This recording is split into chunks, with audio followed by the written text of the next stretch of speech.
tipo de receptores van a unirse que los neurotransmisores de que parte del autónomo. Simpático, parasimpático. Simpático. El simpático siempre les va a hacer acelerar el corazón, siempre les va a producir taquicardia. ¿Ok? Simpático. El parasimpático no. Simpático siempre. ¿Qué cosa hace? Secreta adrenalina, noradrenalina. Ese se va a unir a qué receptor en el no sinusal. ¿Qué receptor? Alfa. A ver, ¿qué tipo de receptores tiene simpático?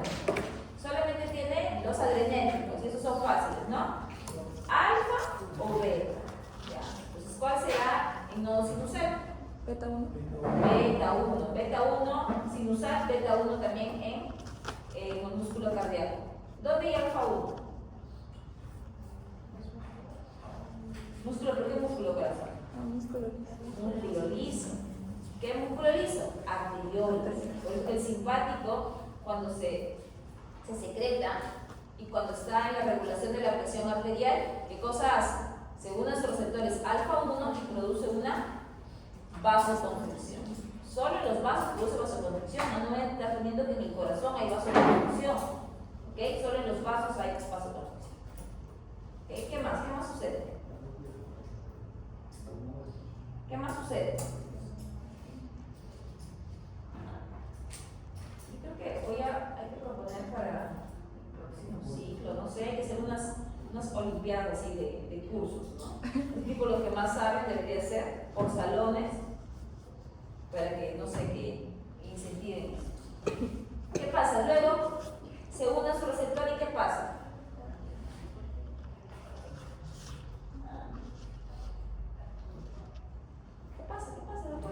¿Qué tipo de receptor es?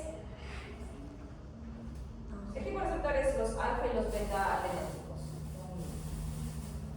Solamente tienen de a 2. Ahorita solamente tienen de a 2, o sea, no es mucho lo que tienen que saber.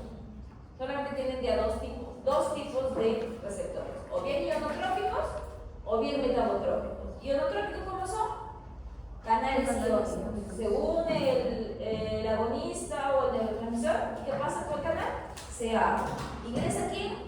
Los iones. Ingresa sodio, ingresa cloro. ¿Y qué pasa en la membrana? ¿Se hiperpolariza o se despolariza? Si se despolariza, se activa, ¿sí? Sí, transmite. Si se hiperpolariza, se inhibe.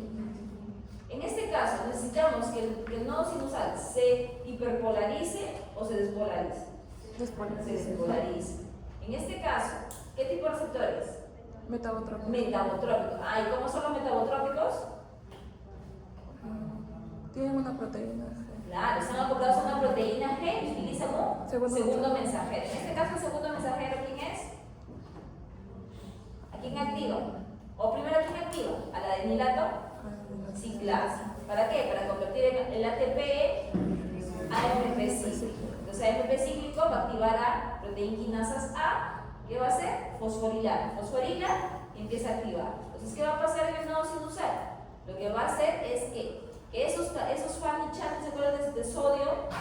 Que estaban abiertos, que solito hacían que entre el sodio, esto va a hacer que se abran más, o que sean más sensibles y que sea más sodio. Entonces se va a despolarizar más rápido. Se despolariza más rápido va a haber cosa, un latido. ¿Okay? Entonces es por ahí, no me vayan a poner otra cosa, ¿ya? Ya les regalé un punto y el tiempo. 1 de 20. Y así hay, ¿ok? Así están las preguntas. ¿Qué les preguntan más? Por ejemplo, y en el caso de bradicardia, si el animal tendría bradicardia, ¿cómo sería? Claro, pero ¿cómo sería el mecanismo con el que se produce una bradicardia?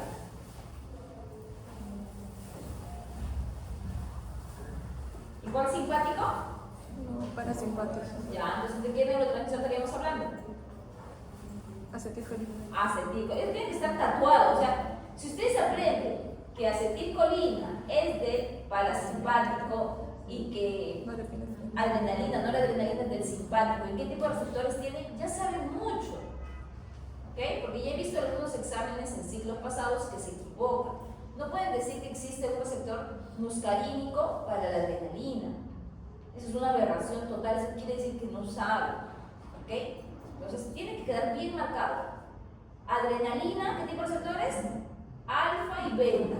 Acetilcolina, muscarínicos y nicotínicos. Eso tiene que estar ahí. Tatúense, ¿ya? Tatúense, pónganse en su mano, pónganse en mi cuadro, así yo te ponía. Eso tiene que quedar bien claro. ¿Sí? Porque si ustedes ponen que tienen receptores nicotínicos, la adrenalina, de arranque, mal. ¿Sí? Por cierto. A ver. Entonces, eso tiene que estar así, sí, bien grabado. Alba no está aliada. Ancotas y la vi, Anicama. Blas Ariana. ¿No? Blas Herrera. Carvajal. Cárdenas. Caro. Serna. ¿Sí? De la Cruz. ¿No? Galarza. ¿No? Y nosotros de Emilino la vi. Jaira. Inga. Ingrid. Inga Puro. Inga Puro, ¿no? Ipanangué. Jayo, Juárez, Minaya, Anzola Mot, Nicolás, que no viene, Pajuelo, Palacios, Pérez, Pinedo, Quiroga, Rodríguez, Roldán, Sánchez, Diana. Esa es su cara, pero para mí era otro apellido. Traverso, Vega, Velasco, Verástegui, ¿no? Wilson, Ceballos y Zorrilla. Ok, ya. ¿Qué más estaba diciendo? Ya me olvidé. Dando unos tips para su examen. La bradicardia.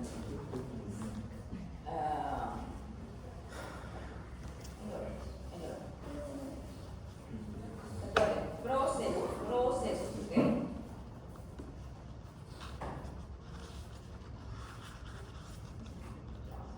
Vamos a hablar ahorita respiratorio y como hemos quedado que no vamos a tomar examen el día de práctica, que sí saben, ¿no? ¿Delegados ha dicho? ¿Sí? ¿O de tus delegados ahorita decidió? ¿No? Entonces voy a revisar rápidamente sus maquetas por dónde están yendo, si está yendo bien, y ahí terminamos de hacer lo que es coagulación para que complementen con el de obra algunos tips básicos, ¿ya? Ahora, en las preguntas que les hacen en los exámenes, siempre vayan, ¿ok? Recuerden que están preguntándole acerca de qué, de temas que hemos tratado, ¿ya? Si les preguntan, por ejemplo, por el tiempo de sangrado, una herida, posiblemente les están preguntando de la coagulación, ¿ok? No metan otra cosa, ¿ok? Porque a veces escriben un testamento y por eso otra cosa. Otra vez preguntaron acerca de una herida, que no podía coagular, una cosa así, y pusieron acerca de la regulación de la presión. Entonces, si les están preguntando por la coagulación, respondan por la coagulación, ¿ok? Por favor. Vamos a hablar de respiratorio. Respiratorio es un poquito largo, pero vamos a hacerlo más. ¿Me voy a tomar el desayuno? ¿Ahora? No. ¿No tomas?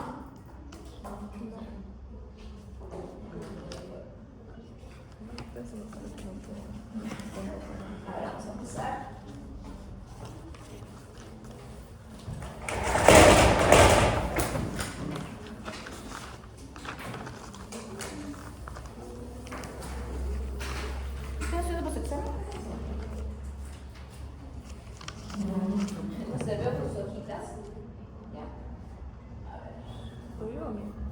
Vamos a hablar, ¿ok?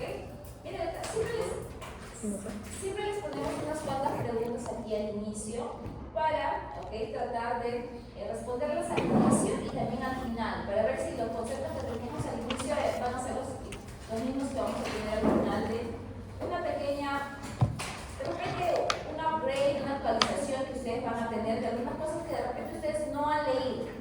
¿Ok? Recuerden que no tienen que quedarse solamente con lo que yo les digo, porque recuerden que este tema son como 7 unidades, 7 capítulos en el gallo. ¿Ok? Entonces, resumirlo en unas 50 diapositivas, imagínense. ¿Ok? Por ende, tienen que complementar siempre con lectura. A ver, ¿cómo creen que la respiración influye en la homeostasis del organismo? Es una fácil, ¿sí o no? ¿Cómo contribuirá? ¿Qué cosa aporta la respiración? ¿Nada? ¿Verdad?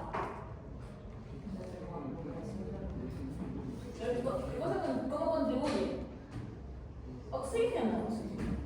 Oxígeno. ¿Es importante el oxígeno? Obvio que sí. ¿Por qué? Porque sin oxígeno no habría energía. Y si no hay energía, no hubiera ningún proceso metabólico. Entonces, el aporte del sistema respiratorio es eso, que va a captar el oxígeno del aire. ¿Ok? ¿Y en qué porcentaje está el oxígeno en el aire? ¿Ustedes saben? ¿Cuál es el gas más abundante en el aire? Nitrógeno. ¿Okay? El nitrógeno es el gas más abundante. ¿Quién sigue? Oxígeno, 21% aproximadamente, 20.9, 21%. Por eso, espero que se recuerden, vamos a calcular algunas cosas con ese porcentaje. ¿Okay? Entre la respiración, por ejemplo, entre los peces y nosotros, los animales terrestres o los que estamos, ¿no?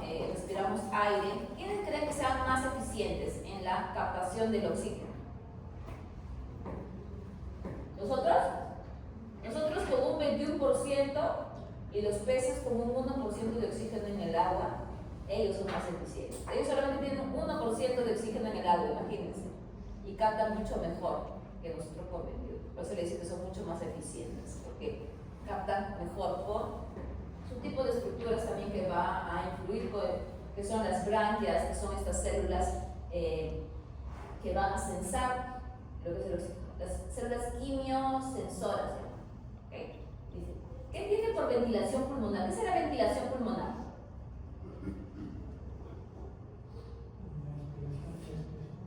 El ingreso de aire, ¿no? Ventilación, ¿ok? ¿Qué músculos están involucrados en la inspiración y la expiración? Muy bien, señor Sermon. El principal va a ser el diafragma. ¿Quién más? ¿Los pulmones? No, ¿Es un órgano parenquimatoso? Sí. ¿El pulmón es parenquimatoso o qué es? ¿No sabe usted que no lo he visto? Yo no me acuerdo. Hace más de 20 años que no llevo vista. Recuerdo la lámina, como veo un pulmón, pero no sé qué, la clasificación, qué tipo de órgano es. ¿Parenquimatoso? ¿Cuál es la definición? Siempre tiene, o sea, lo que tienen que quedarse siempre es no aprenderse de memoria, sino saber cuál es la definición de un órgano parenquimatoso. Ah, está, ya. Hígado sí, fácil, ¿no? Pero, ¿sí? Le preguntaré a mi amigo Toñito qué tipo de órgano es. ¿Okay? ¿Qué más? Los músculos intercostales. ¿Ok? Los músculos intercostales también, el interno y el externo. ¿Tienes más?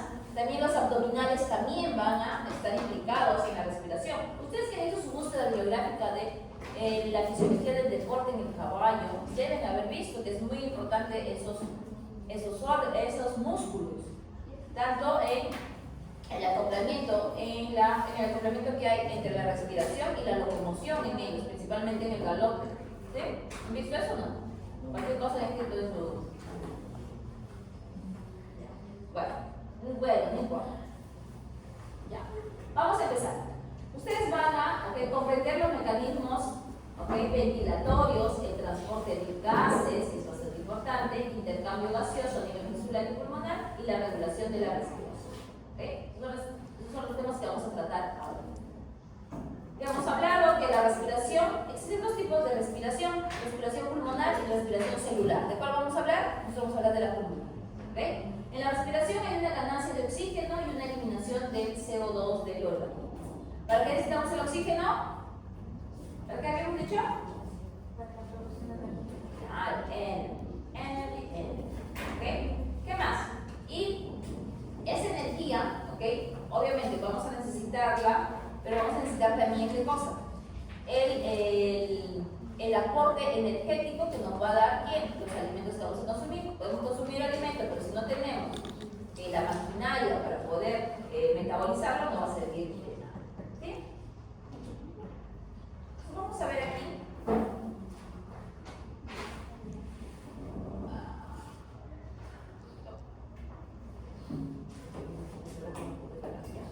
Vamos a ver aquí.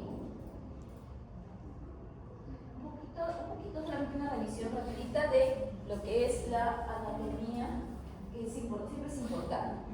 ¿Okay? Siempre es importante la anatomía y el sistema respiratorio en diferentes especies. En el caso de los mamíferos, ¿okay? Estamos aquí, este es un roedor, vamos a ver que el sistema respiratorio consta de vías aéreas altas y vías aéreas bajas. Vías aéreas altas importantes para la conducción, la captación del aire que va a ingresar y que va a sufrir procesos aquí.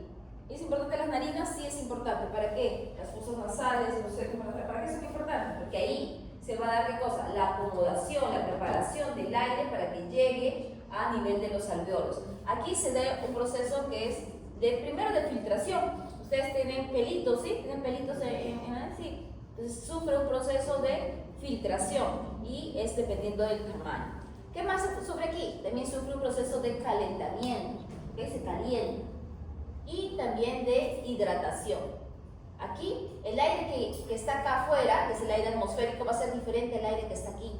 ¿Por qué? Porque aquí va a ganar vapor de agua. ¿Por qué? Porque se está hidratando y también va a ganar temperatura. A medida que va a ir avanzando, ¿okay? Va a llegar a los pulmones con una presión diferente. ¿Por qué digo que acaba de haber una presión diferente que en los pulmones? Habíamos hablado que el porcentaje de oxígeno en el aire, ¿cuánto era? 21%. ¿Cuánto es la presión atmosférica normal, digamos aquí nosotros a nivel del mar? ¿Cuánto? ¿160? 760, ¿qué cosa? Muy bien, 760 milímetros de mercurio. Estos 760 milímetros de mercurio, ¿okay? Que es la presión atmosférica, está constituido ¿por quién? Por todo lo que está encima de nuestra cabeza, ¿sí? Todo lo que está encima de nuestra cabeza, ¿qué cosa es? Este es aire, la atmósfera. ¿Cómo está constituida la atmósfera? Habíamos dicho que tenía ciertos gases, como nitrógeno, oxígeno, CO2. Todo está aquí. Entonces tenemos que sacarle, ¿qué cosa? La presión relativa. Si el oxígeno tiene 21%, si está en 21%, ¿cuánto le corresponderá de estos 760? Por eso sí hay presión. Los que hacen maqueta de respiratorio, esto tienen que saberlo bien, por si acaso. ¿Ya? Entonces, si 760 va a ser el 100%, el 21%, ¿cuánto será? ¿Cuánto sale? A ver, ¿cuánto lo calculé? 100.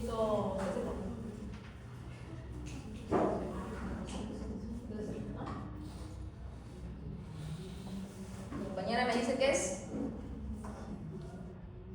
159.60. ¿Sí?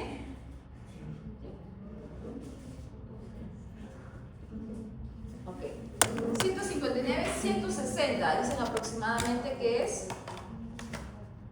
ok, la presión parcial de oxígeno atmosférico.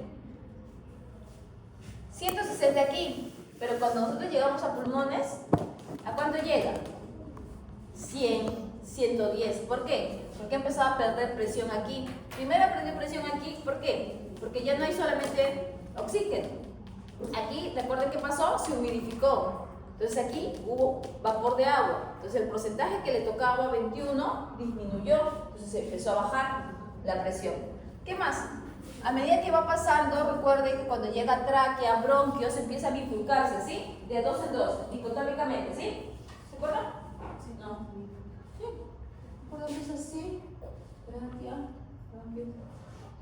Y aquí viene 2. Y aquí viene 2. Así es, se ha determinado ya. Y de aquí vienen 2. Y de aquí vienen 2. Sí. Siempre de 2, 2, 2, 2. Entonces, esta dicotomización, así se llama porque tienen 2, hace que, como el aire está pasando por aquí, vaya perdiendo presión. Entonces, a lo largo de todo el árbol respiratorio, la presión que hay en tráquea muchas veces va a ser mayor que la presión que va a haber en los bronquiolos, y mucho menor que la presión que va a haber ¿en dónde? En el alveolo. ¿Sí? Entonces, la presión alveolar es muy diferente a la presión de la tráquea y a la presión que va a haber a nivel de la atmósfera. ¿Sí? ¿Por qué a nivel del alveolo va a ser diferente? Porque pierde. ¿Por qué es importante las presiones? Porque recuerden que aquí, a nivel de los alveolos, esta es la membrana respiratoria. Aquí se va a dar el intercambio gaseoso. Aquí está el aire que va a contener, ¿qué cosa? Un porcentaje de oxígeno. Y aquí al otro lado, donde está la sangre, también va a haber oxígeno. Pero por diferencia de presiones, ¿hacia dónde va a ir el oxígeno? ¿El oxígeno qué tipo de transporte tiene?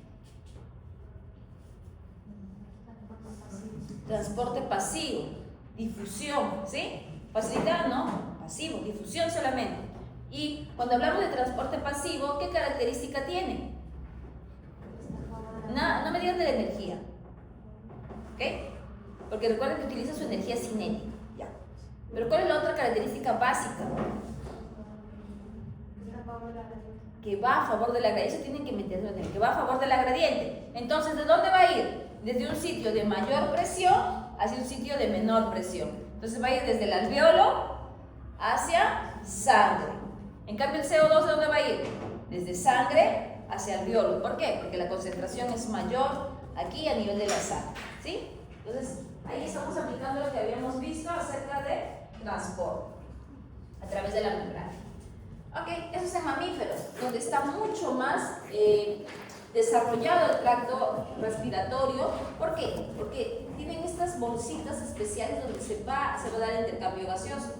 Ustedes ven, por ejemplo, en los pulmones de los sapitos, es como una bolsa solamente, no tiene estas saculaciones especiales. En el caso de las aves tienen un tracto respiratorio diferente porque ellos tienen los pulmones empotrados a digamos, ¿cómo se llama la espalda? A las costillas. Entonces, ¿qué pasa cuando estén empotradas? ¿Ustedes creen que tendrá libertad de expandirse estos pulmones? No. ¿Quiere expandirse? Está limitada por los huesos. Entonces, para salvar esta, digamos, dificultad, en las aves se han desarrollado unas estructuras especiales. ¿Cómo se llaman estos? Los sacos aéreos. ¿Okay? Los sacos aéreos sirven para reserva de aire.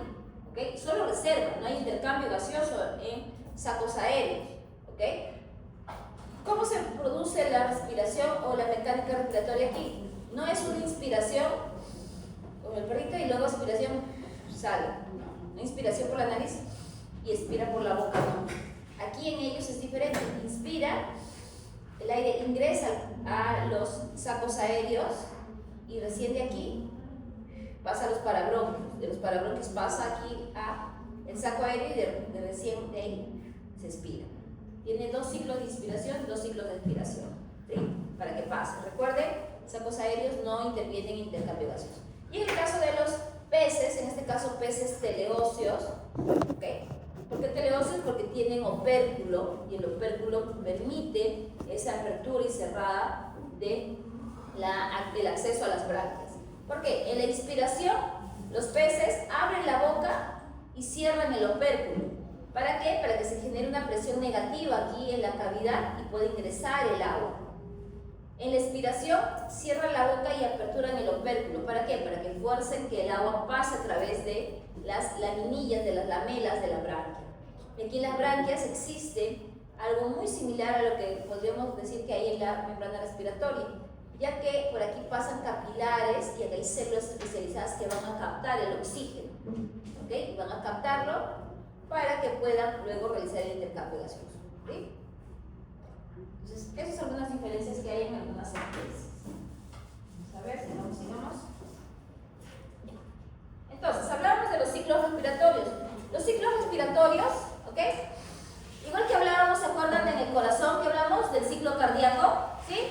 vamos a hablar del ciclo respiratorio, solo que el respiratorio es más fácil, ¿ok? En el ciclo cardíaco que teníamos que hablar como de 6, ¿no? De 6 etapas, ¿de acuerdo? Acá solamente 2, y fácil, ustedes la saben. En el ciclo respiratorio, a pesar de su corazón latía, ustedes no sabían que existían tantos pasos, ¿sí o no? ¿O sí? ¿No? Ni siquiera sabían que existían dos sonidos, ¿o sí? Yo también pensaba que era un solo sonido. Y bien, así no más pensé, pero no. ¿Okay? Son 2. En este caso, los conocemos, iba a decir, ¿no? Tenemos a la inspiración y a la expiración. Durante la inspiración, ¿qué va a suceder? Vamos a dibujar para avanzar rápido. ¿Ya? Esto se llama mecánica respiratoria. Los que van a hacer maqueta de respiratorio, este sería un buen tema, porque es fácil de hacer. ¿Ok? Fácil. Otra cosa que pueden hacer también es intercambio gaseoso, pero ahí tiene que salirle la imaginación. ¿Ya? A ver, vamos a ver. Vamos a tener 3.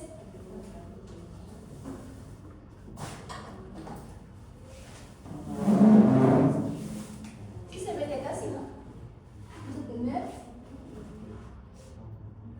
que esto es el pulmón.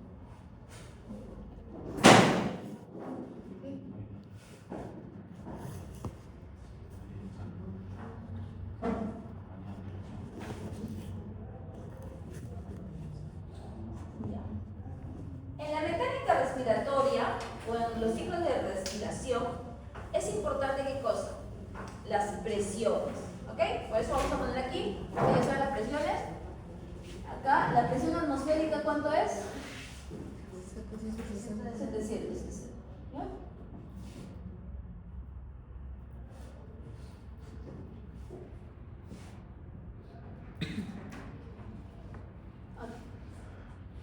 Entonces, ¿cuánto será la presión dentro de los pulmones, dentro de la cavidad torácica? 110. Esa es la presión parcial del oxígeno en el alveolo. ¿Ya?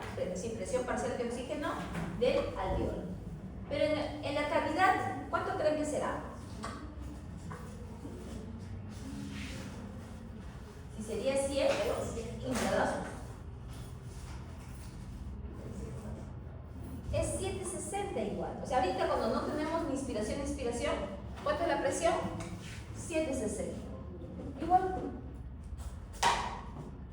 Igual, ¿qué pasa? ¿Ingresa, sale aire? No, estamos igual. No pasa nada, no hay diferencia de presión. Pero ¿qué pasa cuando ya se inicia la inspiración? Por ejemplo, cuando inicia el ciclo de inspiración, ¿sienten ustedes algún cambio? No. ¿Cuál es uno de los primeros cambios que hay? ¿Ustedes sienten su contracción de diafragma? Yo no lo siento, pero lo que sí siento es que se expande, ¿qué cosa? La cavidad. La cavidad se expande. ¿Sí?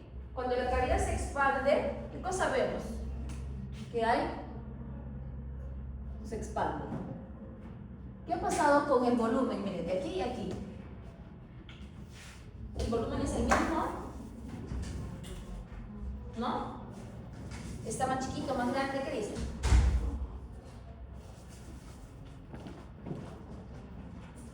¿No? Está más grande. ¿Ustedes se acuerdan? No creo que se acuerden. ¿Quién se enseña biofísica?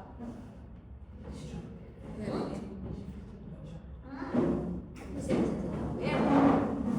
Eric sí les enseñó bien. Eric les habrá hablado de la ley de Boyle o no. Ya. ¿Qué dice la ley de Boyle? ¿Se acuerdan del profesor de Boyle, pero no de la ley? ¿Algo les dijo? Esa es la ley de los gases, ¿sí? ¿Qué dice la ley de Boyle? ¿Algo se acuerdan nada? Porque esto también han visto en biofísica. ¿No? Vamos a dibujarlo ya lo de Boyle, ¿ya?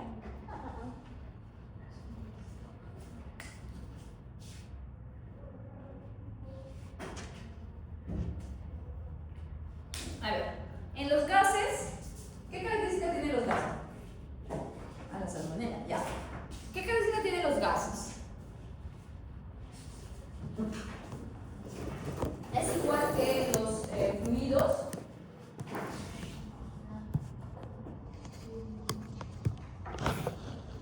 De los líquidos, mejor. Que los líquidos es igual. Porque los fluidos también pueden ser gases. ¿Okay? Es igual que los líquidos. Tienen una diferencia bien marcada y desde el colegio les han dicho. De la primaria. Los líquidos, ¿qué cosa tienen? Tienen un volumen determinado, pero su forma la adquieren ¿de quién? Del recipiente que los contiene. ¿Sí? Los gases tienen un volumen determinado. No. ¿Tienen una forma determinada?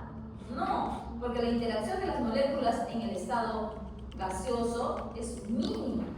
¿Cómo están las moléculas? ¿Están qué? Que se mueven. Por eso, si acá tenemos moléculas, miren, 1, 2, 3, 4. Estas moléculas, ¿qué cosa hacen? Están moviéndose. Se están moviendo, pim, para aquí, choca, y este se va para aquí ahora. Esto también va a chocarse aquí, después se chocará aquí, chocar aquí, chocar aquí. ¿Y para qué estoy haciendo esto? ¿Para hacer hora? No. ¿Ok? Porque necesito que entiendan qué cosa es lo que está pasando. Cada choque que hay, ¿ok? Se cuenta como qué? Como interacciones que van a haber, y de acuerdo a cada choque que hay, es la presión que va a haber aquí. ¿Sí? Entonces acá tengo presión y también volumen. ¿Sí? Miren, acá está en un volumen, digamos, de 1 por 1. ¿Sí? El volumen es 1 metro cuadrado.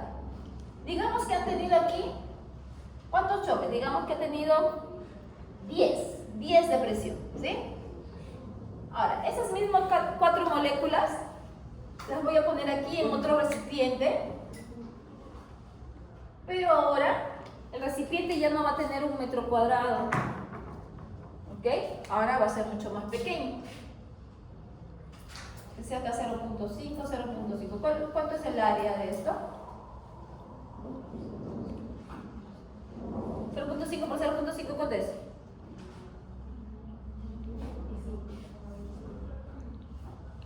Sería cúbicos, ¿cuánto sería? 5 por 5. 0.25. 0.25 metros cuadrados, ¿sí? Si fuera plano. Debería ser cúbicos, ¿ok? Ya. Pero aquí, miren, es más chiquito, es la mitad de esto. ¿Cómo creen que sean las interacciones ahora en ellos? ¿Se chocarán más o chocarán menos? ¿Menos? Más, porque hay menos espacio, te va a chocar así, pim, pim, pim, pim, pim, pim, pim, pim, pim, pim, pim, pim. ¿Cuántas veces o cómo será su presión? Va a incrementar, va a ser mayor a 10, digamos que va a ser 30. Estamos poniendo números aleatorios, ¿sí? Ok, entonces, ¿qué cosa veo aquí? Que cuando el volumen, ¿cómo está? Es un volumen 1, un volumen 2, presión 1. Cuando el volumen disminuye, ¿qué pasa con la presión? Aumenta. Y si fuera lo contrario, si el volumen aumenta, ¿qué pasaría con la presión? Disminuye. Eso se aplica ¿a qué? A cavidad torácica. Cuando se da el proceso de inspiración, cuando se contrae el diafragma, ¿qué cosa pasa? La cavidad torácica se expande. ¿Qué quiere decir? ¿Disminuye su volumen o aumenta su volumen? Aumenta el volumen. ¿Qué pasará con la presión ahí? Disminuye. Si era 760, ¿qué pasará ahora? ¿Cuánto será? Si quieren, lo dejan como solo un poquito. Si quieren, lo ponen como 761. ¿Por qué? Porque se ha expandido. ¿Sí? Se ha expandido, ¿por qué? Porque el diafragma se contrajo. El diafragma se contrajo. Esto hizo que jalara el diafragma y esto expandió la cavidad. Expandió la cavidad, hubo incremento de volumen. Como hubo incremento de volumen, la presión aquí disminuyó. ¿La presión en la atmósfera sigue igual? Sigue igual. ¿Ahora hay diferencia de presiones o no? Sí. Entonces, ¿de dónde a dónde va a ir? ¿Hacia afuera o hacia adentro?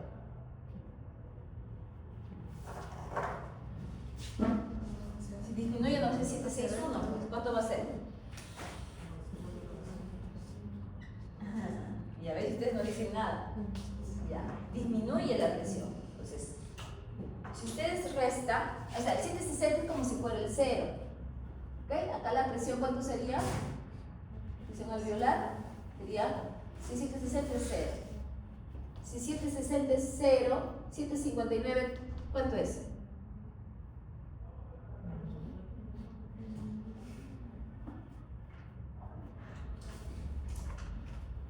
¿Sí? Entonces, como acá afuera es 0 y acá es menos 1, siempre va a ir de un sitio de mayor a menor presión. Entonces, ¿hacia dónde va a ir el aire? Va a ingresar. Inspiración. Va a ingresar el aire, chup, chup, chup, 759, 760, hasta que llegue a 761. ¿Ok? 761 es como decir, sería un más 1. ¿Sí? ¿Sí me entienden? ¿Sí me entienden por qué es más 1 menos 1? Sí. ¿Sí? ¿Sí? ¿Allá? No sé, ¿lo ves el pico? ¿No? Ok, muy bien. ¿Por qué? 760 es como si fuera 0, ¿ya? Es el 0. Si 760 está aquí y 760 está aquí, la presión alveolar se llama o presión intrapulmonar, también sería 0. Comparen los dos. 760, ya. Si acá es 759 y afuera es 760, es así. 760, 759, 761. Si este es 0, 1 menos, que es 760, ¿cuánto sería? Menos 1. Si fuera 758 sería menos 2. Es decir, si 761 sería más 1. Sería 762 sería más 2. Y así para arriba. Por eso van a encontrar ustedes en sus libros estos valores. ¿Sí? Ya. ¿Qué va a pasar aquí? Aquí va a darse relajación. ¿Qué va a pasar? Como la presión ahora es mayor, ¿qué va a pasar con el aire? Sale. ¿Hasta qué? Hasta que otra vez se vuelve a 760. Reposo. ¿Okay? Entonces, en el proceso de inspiración, ¿qué cosa hay? ¿Qué cosa vemos? Hay contracción. ¿De quién? Del diafragma. ¿De quién más? De los músculos intercostales. ¿Okay? Esto, que es la contracción, se le dice que a la inspiración es un proceso activo. ¿Okay? Y siempre la presión alveolar o intrapulmonar siempre va a ser negativa. ¿Por qué la presión es negativa? Porque va a ser menor que la presión atmosférica. Y hemos visto aquí, ¿por qué es negativa? ¿Sí? Porque siempre va a ser menor. ¿Por qué se volvió menor? Porque hubo expansión de la cavidad torácica y al expandirse la cavidad torácica incrementó el volumen torácico y eso hizo que la presión disminuyera. ¿Sí? ¿Por qué? Por la ley de Boyle. Eso lo explica Boyle. ¿Sí? Si en la inspiración es un proceso activo, ¿cómo será la expiración? ¿Será también un proceso activo? ¿Qué dice? Pasivo. ¿Por qué? Ahí solamente está la relajación del diafragma. ¿Ok? Entonces siempre inspiración va a ser activa. Aquí coge la presión alveolar. Si aquí era negativo, ¿cómo se va a ser la presión alveolar? Positiva. ¿Ok? ¿Listo? Ya saben. Esas son las 10 diapositivas que vienen después. Así de simple. ¿Acá hay otra presión? Sí, hay una presión más, que se llama la presión intrapleural. ¿Ya? Falta una presión. ¿Por qué? Porque no está solamente el pulmón. Recuerden que en la cavidad torácica está el pulmón, está la pleura. ¿Por qué creen ustedes que este pulmón no se colapsa? ¿Alguna vez han escuchado ese término, colapsarse? O el neumotórax. ¿No? ¿Sí? ¿Qué pasa con el neumotórax? ¿Qué cosa es el neumotórax?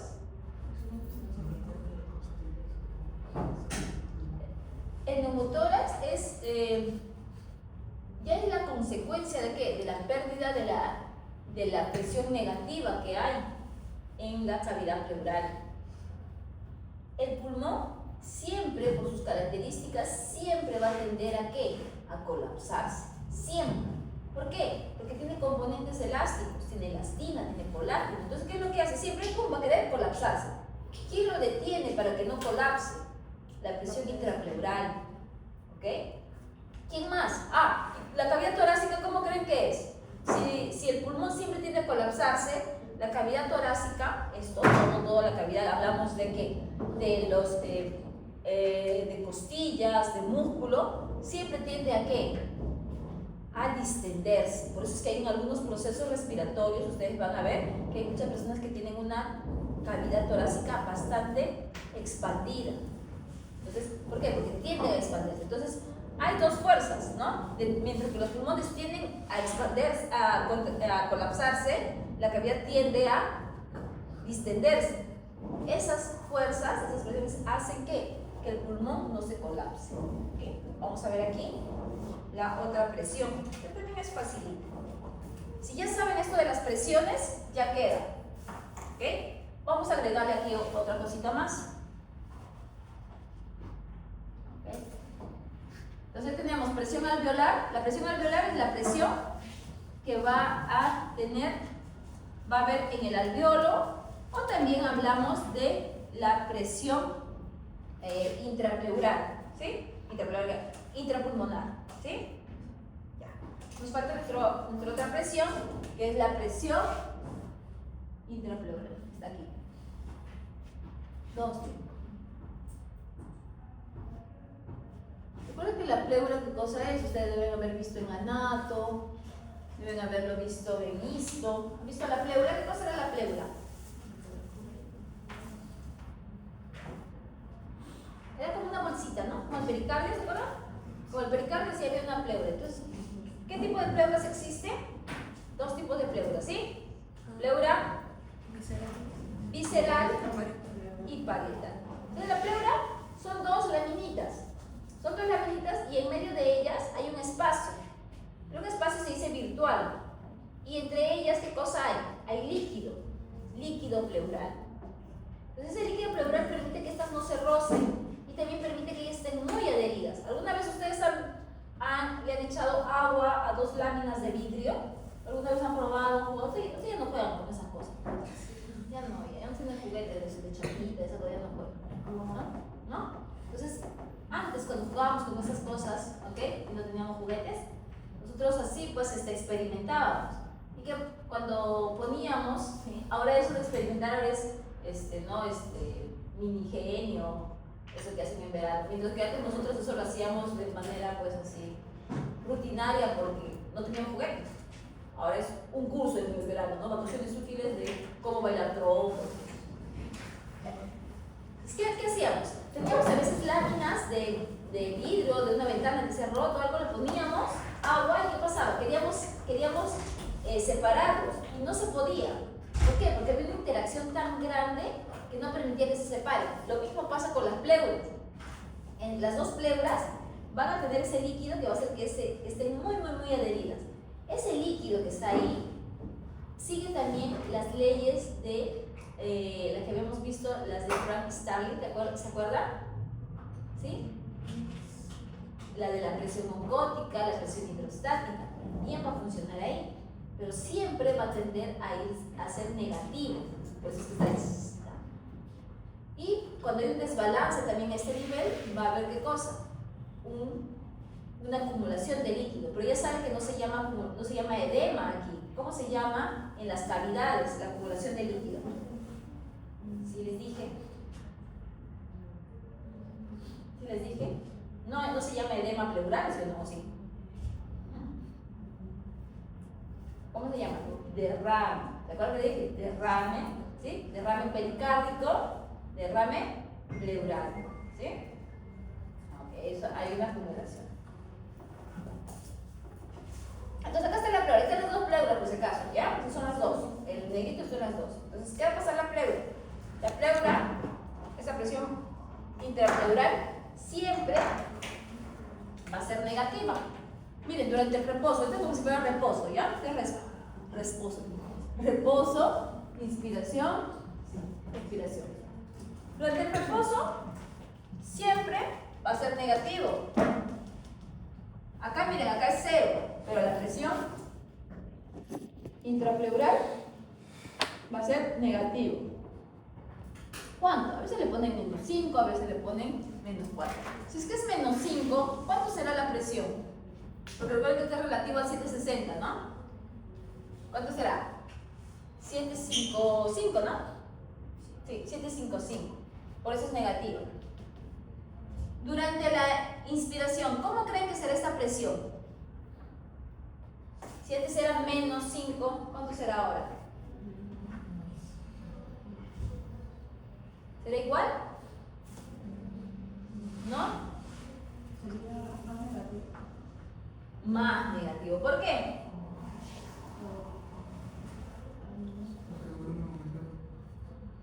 Claro, ¿ok?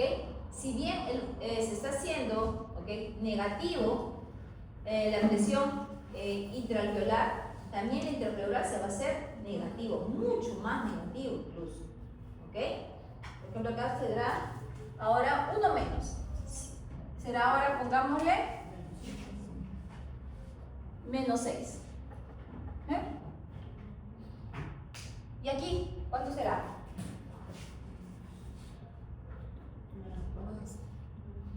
Será pues menos 4, muy bien. ¿Ok? Entonces, ¿qué decimos? ¿Cómo es la presión intrapleural?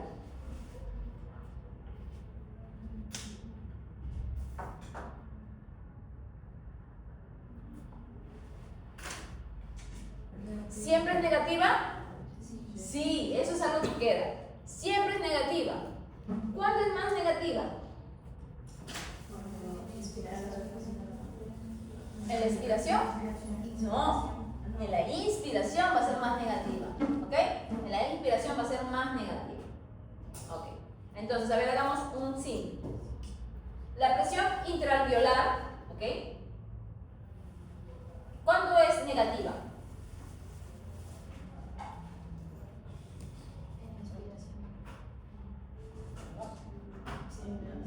En la inspiración.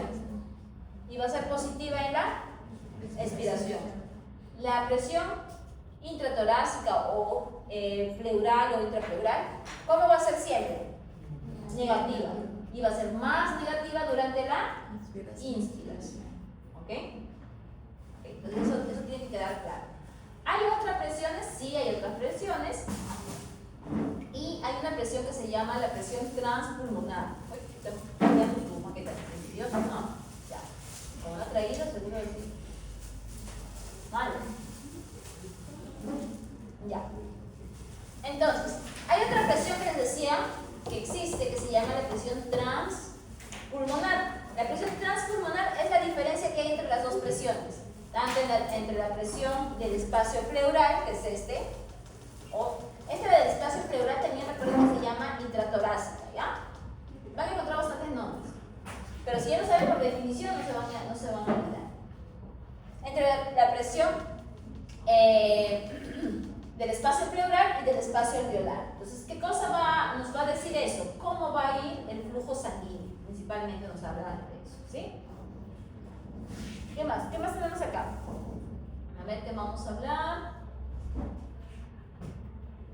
A ver, vamos a poner aquí el... Vamos a avanzar de manera desordenada. Pero si ya queda eso, está bien. Ya. Lo que pasa es que aquí tenemos que hablar de eso de una vez. Ya. Miren, acá tenemos, en este caso, ¿qué está pasando? Miren, el diafragma se está contrayendo. ¿Qué está pasando con las costillas? Se está enderezando. Esto hace que la cavidad se expanda, la presión disminuya y el aire ingrese. En el caso de la expiración, el diafragma se relaja, la parrilla costal vuelve a su forma normal y esto hace que el aire salga. ¿Sí? Ahora, mire, esto es importante aquí.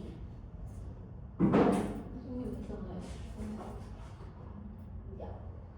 Recuerden que el que va a estar marcando lo que es la frecuencia o el ritmo respiratorio va a ser ¿quién? El diafragma. ¿Sí? El diafragma va a ser muy importante para esto. Y al diafragma le va a llegar, ¿quién? Le va a llegar la información, ¿para qué? Para que se contraiga y se relaje. Se contraiga y se relaje. Cuando más potenciales de acción llegan al diafragma, ¿qué va a pasar? La frecuencia respiratoria va a incrementar. ¿Sí? Eso tengan en cuenta. ¿Y dónde nace ese patrón? Nace a nivel del tronco encefálico. En el tronco encefálico va a llegar, ¿ok?, la información y de ahí va a salir una respuesta que va a hacer que el diafragma se contraiga más rápido o más lento. ¿Okay? La frecuencia respiratoria, que es el número de ciclos respiratorios por minuto, es muy variable. ¿Qué cosa puede hacer que varíe la frecuencia respiratoria? En realidad todo, ¿ya? Todo. Miren, en edad vamos a ver que los que son más pequeñitos, ¿okay?, van a tener frecuencia respiratoria más alta, tamaño también, los más chiquitos más. Temperatura ambiental, por ejemplo, cuando hay una temperatura ambiental alta, ¿qué pasará con la frecuencia respiratoria? ¿Será menor, mayor? Mayor por el calorcito que hay, ¿sí? Temperatura alta. Entonces incrementas tu ventilación, ¿para qué? Para tratar de eliminar calor, ¿verdad? Ejercicio, ¿cómo será durante el ejercicio? Mayor, incrementa la frecuencia respiratoria. La gestación. Recuerden que estamos relacionando con qué? Con los procesos metabólicos. Gestación, procesos metabólicos más lentos, menos procesos metabólicos. No, al contrario. Aquí. Miren, aquí tenemos lo que es una listita de diferentes especies con las frecuencias respiratorias. Dense cuenta, ¿dónde hay mayor frecuencia respiratoria? ¿En especies pequeñas o en especies grandes? Claro, miren, el gato 26 y el caballo 14. ¿Ok? Ok. Primero vamos a terminar lo que es esto, vamos a terminar, ¿sí? Entonces, esto está desordenado. No sé quién le toca la respiración. Ya. En la inspiración aquí hemos dicho que era un proceso activo y había expansión de la pared torácica, cavidad intratorácica y pulmones. Siempre, ¿okay?, durante la inspiración, siempre la presión era negativa. Tanto la presión intrapleural o del espacio torácico como la presión alveolar siempre van a ser negativos durante la inspiración. Eso no cambia. ¿Okay? Aquí aplicamos una cosa, la ley de Boyle. ¿Boyle qué nos decía? La mayor presión de la bomba. Excelente.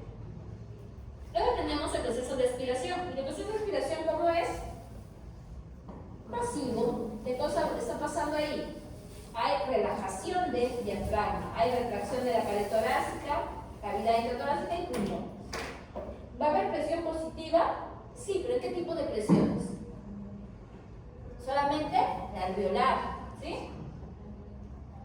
La intratorácica o alveolar, pleural, negativo. Claro, no tan negativo durante que la inspiración, un poquito menos negativo, pero sigue siendo negativo. ¿Sí? Ya. ¿Sí está? Acá están sus presiones, ¿no? Presión intraalveolar o presión intrapulmonar, cualquiera de las dos, ¿ok? Incluso pueden encontrar otras. Dice, negativa en la inspiración y positiva en la inspiración con relación a la presión atmosférica. ¿Sí, no? ¿Esto está claro? ¿Sí? Ya. La presión intratorácica o intrapleural, ¿ya? Ahí, las dos, cualquiera de los dos nombres. ¿Cómo va a ser siempre esta presión? Negativa, ¿sí? Como la prueba de embarazo, negativa, ¿sí? Negativa, ¿sí? Ahora, algunas van a ser menos negativas y otras más negativas. Eso va a depender, ¿sí? Dice, ¿es más negativa en inspiración que expiración? Sí, y ya sabemos. ¿Ya está? Esto es lo que traté de dibujar. Acá tenemos la presión atmosférica, acá está 760. La presión alveolar tiene que ser menor que 760 para que se dé la inspiración. Y la inspiración es mayor que 760. ¿Está? Lo mismo. Miren, está ingresando aire, es que aquí la presión tiene que ser menor que la atmosférica. Y está menor, miren, 759, 760. ¿Sí? ¿Y cómo está la presión intratorácica? 754. Mira, pero acá no dice negativo o positivo. Compárenlo. 760 es 0. ¿Esto cuánto será? Menos 1, esto será menos 6. Menos 6, ¿no? Sí. Vean, ¿esto? ¿Sí? No tenía con menos 1. No, acá está. Es lo mismo. Es lo mismo. Solamente que ustedes ya saben por qué salen menos 1, menos 2, porque ya lo hemos hecho, ¿sí? O sea, siempre traten de aprenderse el principio, no se aprenden las cosas de memoria, no se aprendan fórmulas, se aprendan el principio. Porque si se aprende y dice, ay, siempre menos 1, siempre menos 5. No va a ser, no siempre les van a poner las mismas palabras, ¿ya? Y durante la expiración o la exhalación que vemos, ¿cómo es la presión intraalveolar? Positiva, porque 761, o sea, es más 1. Y la intratorácica o intraalveolar, ¿cómo es? Negativo, sigue siendo negativo, pero ahora es menos 4, hace rato era menos 6, ¿no? Y acá está la presión transpulmonar, ¿ok? Regula el flujo sanguíneo pulmonar. Diferencia entre espacio pleural y espacio alveolar. Esto es lo que les estaba mencionando acerca de las presiones. ¿Miren? Esto es la presión intraalveolar, ¿ok? Aquí. ¿Aquí qué va a pasar? Va a haber fuerzas opuestas que habíamos hecho el pulmón, siempre tiende a colapsarse, por eso miren las flechitas hacia adentro. En cambio, la cavidad torácica siempre tiende a expandirse. Siempre va a tender a expandirse. Y la que está ayudando a este proceso para que no se colapse va a ser siempre la presión intrapleural. Eso va a ser tan importante. Eso es que esa negatividad que existe a nivel pulmonar, a nivel del espacio intrapleural, ¿ok? O la cavidad intratorácica, va a permitir que nuestro pulmoncito esté expandido.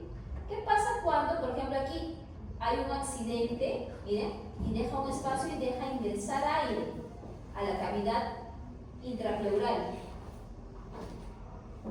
Y se va a hinchar. No, ¿qué va a pasar? La presión que está afuera, ¿cuánto es? 760. Adentro, ¿cuánto teníamos de presión intrapleural? 755, no, 765, ¿no? 765, entonces ingresa 760 y ya no es 765, ahora va a ser 756, ¿ok? Más, va a ir bajando hasta que llegue a ser 760. ¿Qué pasa cuando es 760? Las presiones van a ser iguales y el pulmón ya no va a tener esa fuerza que lo jalaba, que permitía que no se colapse. ¿Qué va a pasar? Se colapsa. Ya no hay la fuerza que impedía que él se colapse, porque él siempre ha querido colapsarse. No hay nada que se lo impide. ¿Qué pasa? ¡Pum! Se colapsa. ¿Qué pasa si se colapsa? ¿Por qué tenemos miedo al colapso pulmonar? Claro, ¿qué pasa? Es que se van a pegar todos los alveolos unos con otros. ¿Alguna vez no sé si ustedes también juegan con globos, no creo que hayan jugado con globos, pero cuando llenaban los globitos con agua, por ejemplo en el verano cuando jugábamos carnavales, a veces llenábamos, nos inflaban, lo dejamos ahí. Para el siguiente verano queríamos llenarlo otra vez, pero ¿qué pasaba con el globo? Se había pegado. Eso es que se colapsa. Yo quería inflarlo y no podía. Igualito se me pulmón. Se va a colapsar. Por más aire que ingrese, ya no va a servir. Y ese pulmón va a estar colapsado.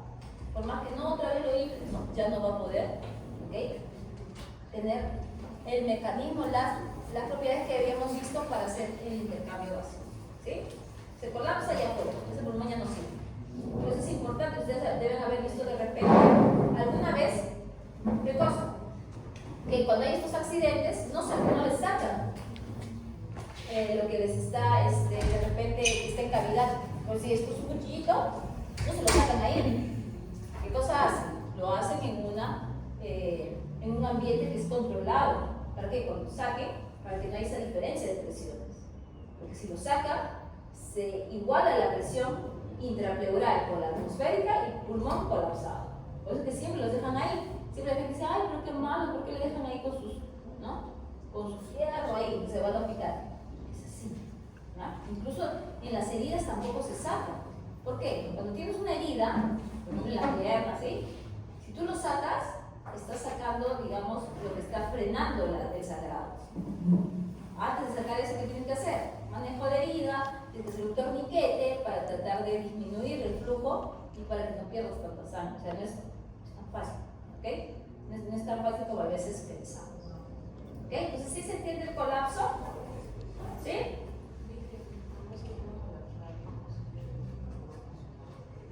No. Pulmón colapsado. Con un pulmón se puede vivir. Claro. Ahora hay trasplante de pulmones, sí, el PUMA, el PUMA, el trasplante de pulmón, existe, pero ahora, ¿no? No sé, el perrito, fácil que sí, ya, ¿no? El perrito millonario, seguro ya podemos hacer su trasplante de pulmón, de esto, seguro ahí los perritos de Manhattan, esos que viven ahí deben tener, ¿no? Carísimo. Para seguir hablando del colapso, como me da pie a esto, hay que mencionar que no solamente la presión negativa que ejerce el espacio torácico es el que va a hacer que el pulmón no se colapse. También hay una sustancia importante que se llama la sustancia surfactante. La sustancia surfactante es como si fuera un detergente. Esto de aquí, ¿qué cosa es? Esto es agua. ¿Sí? Y el agua, recuerden, las moléculas de agua tienden a unirse siempre, como las burbujas, ¿sí? De la burbuja, ¿por qué se revienta? Porque se quieren unir. Entonces, ¿qué va a pasar? Este es el alveolo. Y aquí el alveolo tiene esta fase, ¿ok? Líquida, que es importante para el intercambio gaseoso. Y aquí existe una sustancia que es la sustancia surfactante. Miren, ¿esto qué cosa? ¿Qué les hace recordar? Por química. Por algo le dibujan así, no son arañitas. Muy bien, señorita, eso es un fosfolípido. ¿Okay? Es un fosfolípido, es decir, que es un detergente. Entonces, ¿qué hacen estos fosfolípidos? Ellos se interponen entre esta fase líquida. Entonces, las moléculas de agua, digamos que son así, ya las moléculas de agua, siempre quieren unirse con alguien. Buscan a su compañera aquí, a su compañera aquí. No pueden estar solas, tienen que sentarse juntas, que conversen, para que hablen, se chismeen, todo lo que les ha pasado en el día. ¿Ven? Siempre están así. Entonces, ¿qué pasa cuando... Ay, pasó, ¿qué pasa cuando... Por ejemplo, acá todavía tiene para unirse a otro más. Acá tiene para unirse.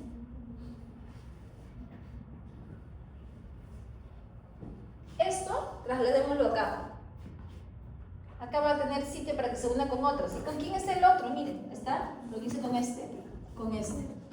Eso trata de unirse. Trata de unirse y cuando se une, ¿qué va a pasar en el alveolo? Si el alveolo es así, y aquí están las moléculas, van a tratar de unirse. Este va a querer unirse con este de aquí. ¿Qué va a pasar? Estas, como quieren unirse, van a generar lo que se llama la tensión superficial. Esa tensión superficial puede hacer que el alveolo está ahí. Esa tensión superficial, ¿qué puede hacer? Que el alveolo colapse. ¿Y dónde creen que es más peligroso? ¿En alveolos grandes o en alveolos chiquititos? Claro. En los chiquititos, ¿cómo será la presión? ¿Cuál es la presión aquí? Si ya les enseñé Boyle, ya deben saber. Claro. Siempre en los alveolos pequeñitos hay mayor presión. Por eso siempre estos son los que se pueden colapsar primero. ¿Y por qué? Porque como es un espacio tan pequeñito, digamos un volumen tan pequeñito, tienden estas fuerzas a jalar más. Además aquí, en los alveolos pequeñitos, siempre hay mayor cantidad de sustancia surfactante. ¿Por qué? Porque tienen mayor presión. Estos son los primeros que se van a colapsar. Si se colapsa un alveolo, no hay intercambio gaseoso. ¿Ok? ¿Quién produce la sustancia surfactante? una celulita. Los neumocitos, hay dos tipos de neumocitos, neumocito 1 y neumocito 2. ¿Cuál produce? El 2. El 2 produce tanto la sustancia surfactante como también va a ser responsable de la renovación de los neumocitos 1. ¿Y por qué siguen los neumocitos 1? ¿De adorno? No, ellos están implicados ¿en qué? En el intercambio gaseoso. ¿Ya? Si no hay neumocito 1, no hay neumocito 2, ¿se dará un adecuado intercambio gaseoso? No. Si no hay, por ejemplo, si no hay 2, no va a haber sustancia surfactante. Posiblemente ese pulmón o esos alveolos se van a colapsar. Y es por eso que se tiene tanto miedo en las crías cuando son muy prematuras. Cuando son prematuras, todavía no está maduro su sistema respiratorio. ¿Por qué? Porque todavía no se están expresando neumocitos tipo 2. Si no hay neumocitos tipo 2, no está produciendo sustancia surfactante. Por eso es que muchas veces a los bebés prematuros, ¿qué cosa hacen? Los tienen en incubadora con asistencia ventilatoria, porque todavía no. Es una de las principales limitantes. Y también va a ser limitante, por ejemplo, en perritos que pueden adelantar su parto. ¿Cómo se hace para el manejo de esto? Uso de corticoides. Uso de corticoides para madurar, lo que hace la acción de los neumocitos tipo 2. Eso es también importante, o sea, hay tantas cosas que pueden ustedes hacer. ¿Ya? Entonces, eso recuérdenlo. Ya. Entonces, ahí estamos terminando esta parte. Nos falta. Estamos en desorden de lo que no. Que no falta nada, ¿eh? No falta nada. Terminamos esto de los volúmenes y capacidades. Hacemos intercambio gaseoso, que es fácil. Regulación y ya. ¿Qué hora es?